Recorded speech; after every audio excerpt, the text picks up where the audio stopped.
E aí, galera, beleza? Tudo bem? O meu nome é Alvin, eu sou sócio fundador aqui do OCIA. Eu vim falar uma coisa legal para vocês que eu acho que vai fazer muita diferença para você que faz um som na sua casa ou num lugar ao vivo. Muitas vezes eu chego num lugar e os músicos estão performando muito bem, só que a condição do áudio não está muito legal. Na maior parte das vezes, o motivo ou a razão para isso acontecer é simplesmente pelo fato de que as conexões de áudio não estão muito bem feitas. Então o que acontece? Eu trouxe aqui, de uma forma bem simplificada para vocês, algumas formas ou alguns princípios que vocês têm que entender para poder manipular bem as conexões, conectar as coisas no lugar certinho. Beleza? Bom, em primeiro lugar, eu gostaria de falar dos tipos de sinais de áudio que a gente tem. A gente vai fazer uma simplificação bem legal aqui, mas que já dá um parâmetro bem legal para vocês. O que a gente tem? A gente tem sinal de linha, sinal de microfone e sinal de instrumento. São os três tipos de sinais que nós temos. Qual é a diferença entre eles? Basicamente, a tensão, ou seja, a quantidade de sinal, e a impedância, tá? Que é um tipo de resistência por frequência. Eu não vou explicar isso aqui porque o nosso ponto é simplesmente dar uma forma bem simplificada para vocês lidarem melhor com isso no dia a dia. Como é que é um sinal de linha? É um sinal com uma impedância mediana e com uma tensão bem alta. Ele já passou por um pré-amplificador. Ou seja, aquela saída que você tem lá na sua mesa de áudio. Bom, vocês podem ver aqui, você tem uma saída, tá ok? Main out, left e right, e você tem aqui também os subs, tá ok? E control room. Todas essas saídas são saídas de linha, em nível de linha. Ou seja, elas têm aproximadamente 1 volt e tem também uma impedância razoavelmente alta ali, de 50k ohms, tá ok? Bom, então você não vai conectar o seu cabo aqui e vai conectar numa entrada que é de microfone. Por quê? Como é a entrada de microfone? Bem, a entrada de microfone, como essas aqui que vocês estão vendo, escrito mic, elas têm uma impedância bem mais baixa e o nível de tensão também bem mais baixo, tá? Em milivolts, tá ok? Então, essa é a grande diferença. A saída e a entrada de linha, elas contam com uma impedância diferente e uma tensão diferente das de microfone. Bom, Alvin, e o instrumento? Bom, aqui a gente não tem entrada de instrumento.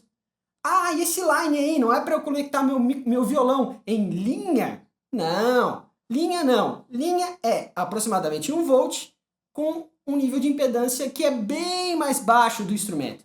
Essa é a grande sacada.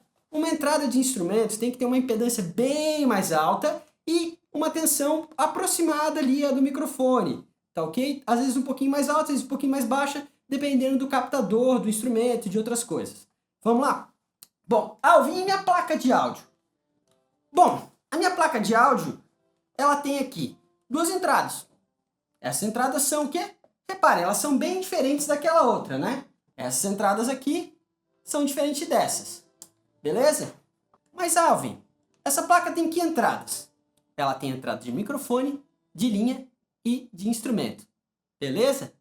E como é que isso se alterna? Bom, basicamente, vocês reparem que ela tem uma adaptação aqui para os diferentes conectores.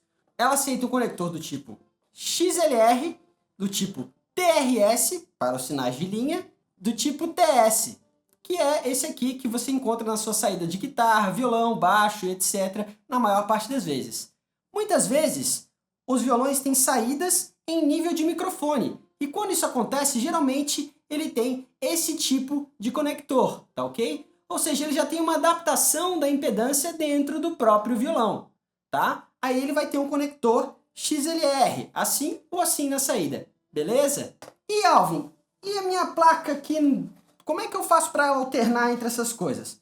Bom, aí a gente vai ter que falar dos conectores. Existem basicamente no áudio profissional, analógico, né? Falando em sinal analógico, existem esses 3 tipos de conectores que vocês podem ver aqui. O XLR, o TS e o TRS, beleza? O XLR e o TRS têm uma coisa em comum. Os dois levam 2 sinais.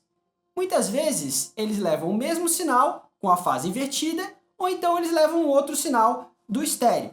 Quando eles levam o mesmo sinal com a fase invertida, a gente chama de sinal balanceado, tá ok? Por quê? Os sinais invertem as fases deles e durante o próprio comprimento do cabo, cancelam as fases e fazem com que a gente não tenha indutância, não tenha os ruídos, etc. é legal usar sempre um cabo balanceado se a sua entrada e se a sua saída são balanceadas, no caso. Beleza? Ah, Alvin, então esse conector aqui, TRS, não é igual ao TS?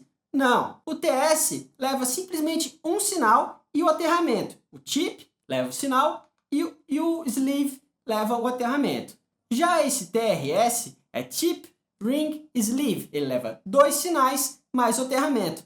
Por isso que muitas vezes vocês encontram esse cabo aqui, chamado também de cabo estéreo, ou seja, de conector TS estéreo, ou 1/4 estéreo, ou P10 estéreo. Vocês vão encontrar vários nomes para eles em diversas línguas, mas o mais correto mesmo é chamar esse cabo de TRS. Ele pode ser um cabo estéreo ou pode ser um cabo balanceado, dependendo dos conectores e do sinal que vem para ele. Mas, Alvin, e esse cabo aqui, que é um cabo XLR e TS? Esse cabo aqui é uma mentirinha, tá ok? Ele pode ser usado quando você quer adaptar uma coisa com a outra, mas além de simplesmente colocar um conector diferente, ele tem que ter as soldas feitas da maneira correta e também tem que ter algo para adequar a impedância, como uma ADI, uma DirectBox, etc. Beleza? Ou mesmo um conversor de impedância com um pré-amplificador específico e assim por diante. Ah, mas Alvin, o Joey Baresi usa pedais de guitarra para fazer mixagem. Bom, ele adequa as impedâncias e as tensões de acordo com as necessidades dele. Então, se ele tem esses pedais na mixer dele, ele usa adequando os cabos certos e usa bastante DI. Ah, Alvin, e a minha caixa multiuso lá da Fran, da O'Neill ou de qualquer outra marca? Como, por exemplo, essa aqui da O'Neill. Bom, essa caixa multiuso, aqui tem um cabo que eu vou mostrar já já para vocês, a utilidade dele. Essa caixa multiuso ela tem uma entrada mic guitar, como vocês podem ver aqui. Bom, essa entrada não é muito confiável. O que acontece, pessoal? Eu prefiro fazer uma adequação certa das impedâncias. Aqui a gente tem uma entrada de linha e active guitar, ou seja, ela está esperando um nível de tensão mais alta e também uma impedância ali de mais ou menos 50k ohms, tá ok?